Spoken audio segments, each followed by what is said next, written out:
Eric Maigo was born on 26 November 1986 in Nairobi.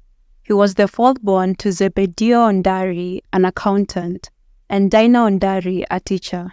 Eric Maigo's family was an upper middle-class family, and they supported Eric, who was academically gifted in pursuing his education. According to his LinkedIn profile, Eric Maigo completed his accounting certifications at Strathmore University in 2008. He then joined Nairobi University, where he graduated in 2013 with a degree in commerce specializing in finance.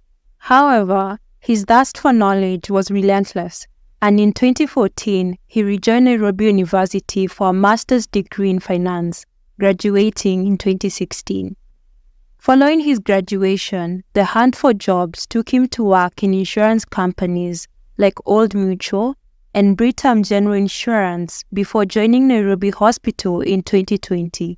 In July 2023, following the exit of his manager, Eric Maigo was appointed as the finance director of Nairobi Hospital, a position he held until his tragic demise on 15 September 2023. He was also pursuing another master's degree, a master's in data science and analytics at Strathmore University. Welcome to Silent Shadows.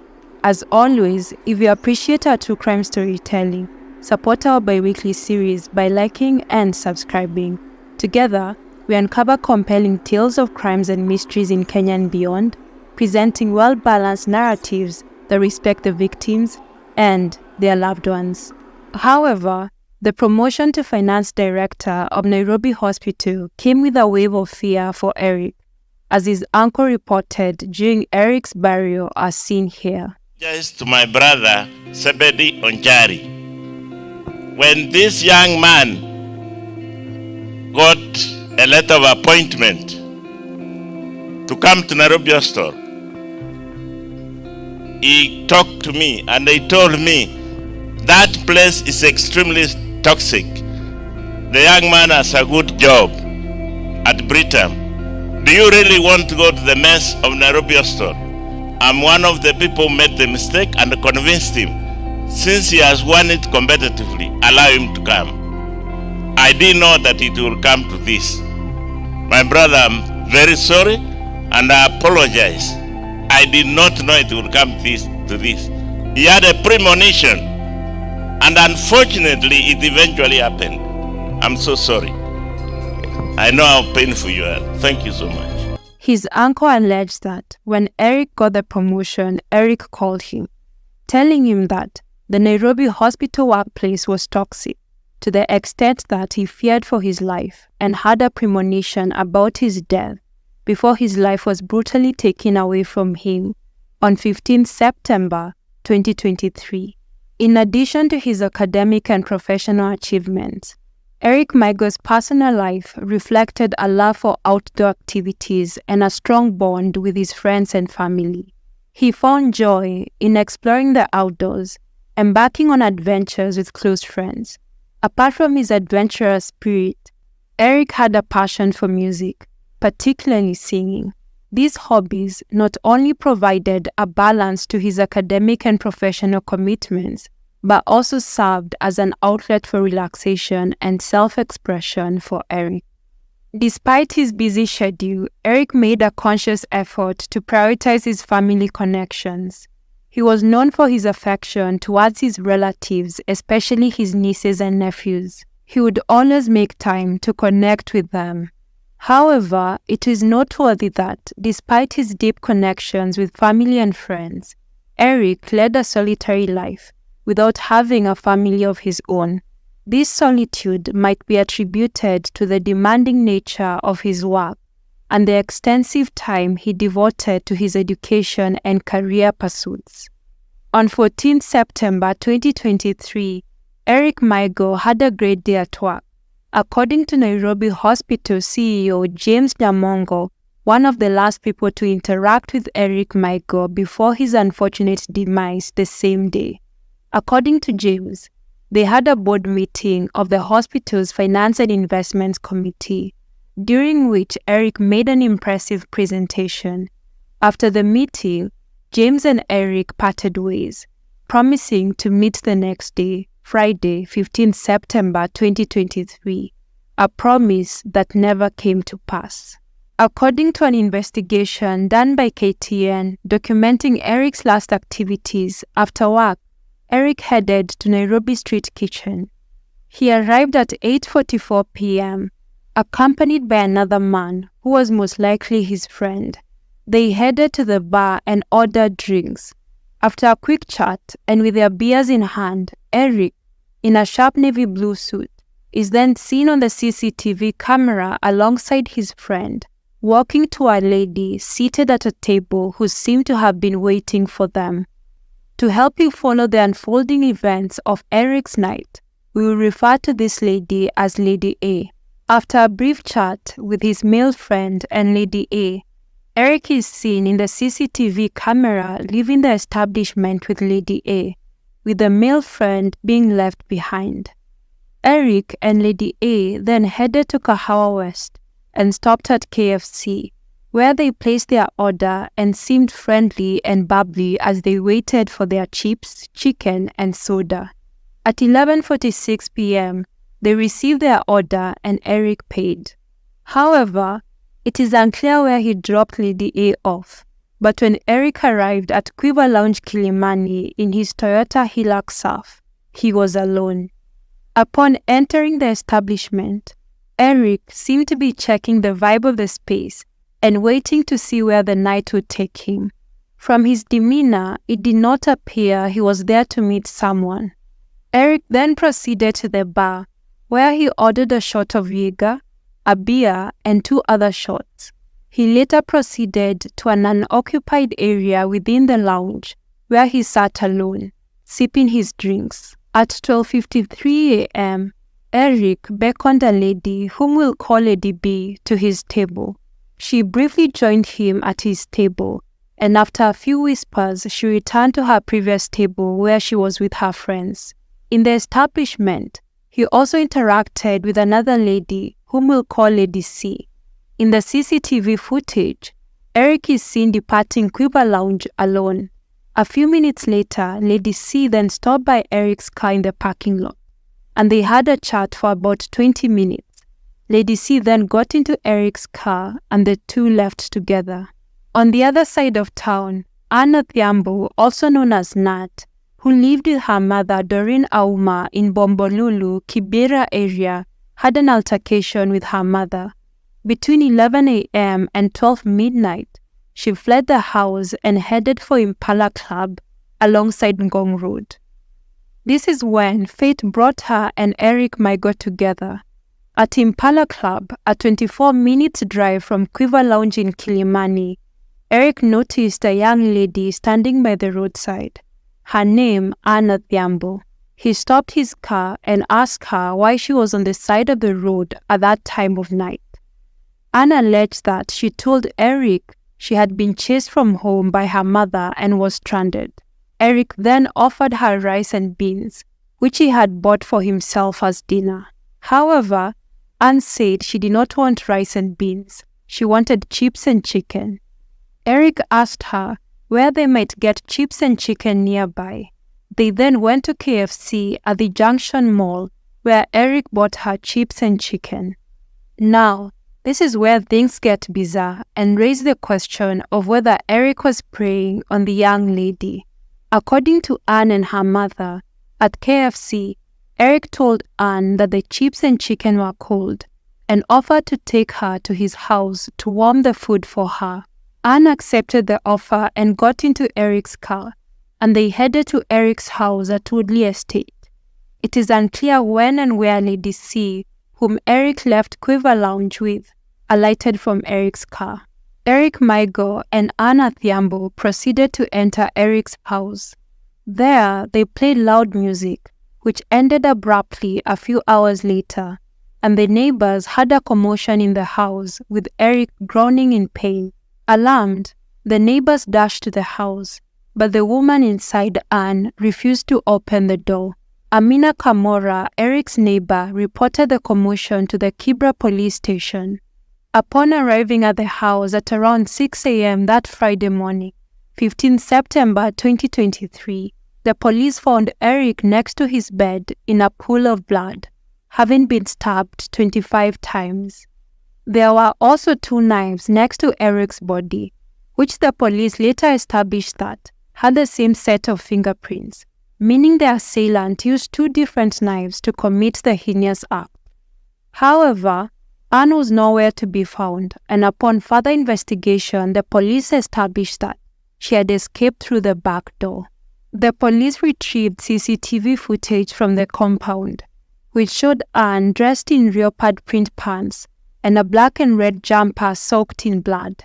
In the footage, Anne was seen jumping over the estate's perimeter wall, reinforced with barbed wire, and continuously hurting herself. Anne was also seen posing and smiling at the neighbor, as if everything was okay, as seen here. The police then requested for the public's help in revealing Anne's identity and whereabouts. During this time, Anne had run away to Bombolulu, Kibera area where her mother lived. She hid in her mother's house for a few days. The police traced her to her mother's house, but they did not find her there. However, they retrieved the clothes she was wearing when she tragically took Eric's life. Anne had run away again and went into hiding in her friend's house, where she was arrested on Tuesday, 26 September, in Olympic area in Kibera. Upon her arrest, Anne Adhiambo was taken to Muthaiga police station for questioning and was detained for 3 weeks to allow the police to conduct the investigations. In her account of events leading to Eric's death, Anne told the police that when she arrived at Eric's house, they began drinking gin and played loud music on the speakers. She alleged that Eric attempted to forcefully take advantage of her, prompting her to flee into the kitchen and grab a knife. Anne claimed that Eric continued to pursue her, and in an act of self-defense, she assaulted him in the face with a kitchen knife. According to her account, she then ran upstairs attempting to lock herself in the bedroom, but Eric followed her. In self-defense, she stabbed him once in the neck and twice in the abdomen before losing consciousness on the floor next to his lifeless body. However, the autopsy conducted on 16 September 2023 contradicted Anne's confession. The autopsy report revealed that Eric was assaulted 25 times with a knife, predominantly on his chest and abdomen. Defensive injuries on his hands and arms indicated that he had attempted to protect himself from Anne's assault. The extent of the attack suggested overkill rather than a mere act of self-defense. However, Anne's arrest continued to throw further twists into Eric Maigo's case. Firstly, Anne's real age was brought into question by the police and public alike. The police postulated that Anne was between 15 and 17 years old. However, her mother, Doreen Auma, asserted to news reporters that her daughter Anne Adhiambo was born in 2003 and was of legal age. She explained that she had registered on her birth certificate that Anne was born in 2006 as a way of getting her admission into school.